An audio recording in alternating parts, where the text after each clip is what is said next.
madaxweynaha maamulka Puntland Iskeed Ula Macaamishay ayaa maanta qasriga madaxtooyada ee Puntland ku qaabilay wafdi ka socotay qaramada midoobay oo hogaaminayso ergeyga qaramada midoobay ee Soomaaliya kadib go'aankii xalay ka soo baxay golaha wasiirada ee Puntland ayaa gaarkeeda Ula Macaamishay Beesha Caalamka iyadoo madaxweyne Deni uu kula wadaagay qaramada midoobay qoraalkii rasmiga ah ee go'aanka Puntland waxaa maanta soo booqday wafdiga hogaaminaya SRG-ga waxaan ku soo dhaweynaa magaalada Garowe wuxuu ahaa kulan muhiim u ah marxaladda dalka Soomaaliya uu marayo waxaan waxyaabo fara badan iyada iyo wafdiga la socday oo isugu jira qaybo kala duwan waxaan ka wada hadalnay arrimaha siyaasadda arrimaha horumarinta iyo bini'aadanimada iyo sidii Puntland marxaladda cusub ula shaqeyn lahaayeen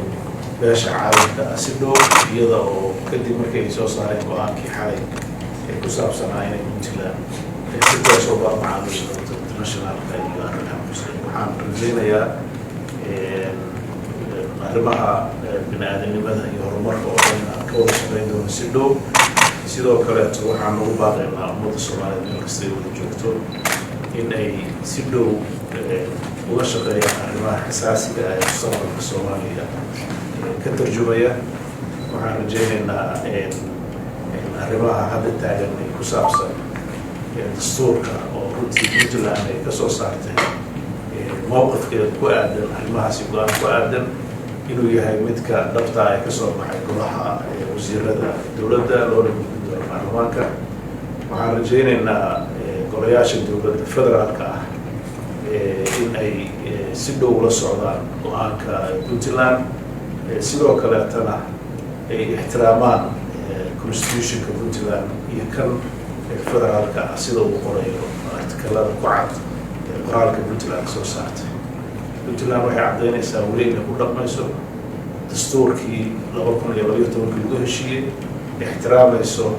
wadajirka iyo midnimada Soomaaliyeed ilaalinayso waxa ku qoran dastuurkaas wax kasta oo aan lagu heshiina aysan diyaar u ahayn inay ku dhaqanto marka waa la wadaagnay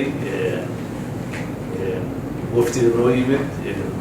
dareenkeena iyo qoraaladeenna waxaan rajaynaynaa inay noqdaan kuwo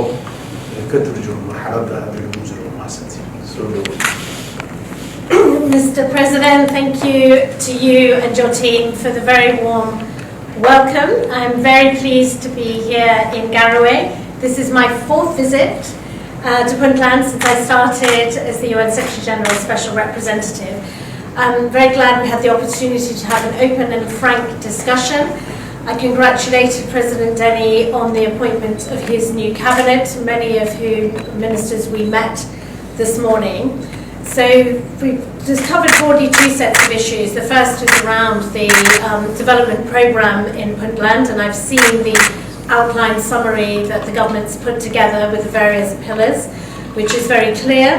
I reassured the President that he has the support and the full commitment of the full UN family. Indeed, I have George Conway with me today, who is my deputy who leads on development and humanitarian.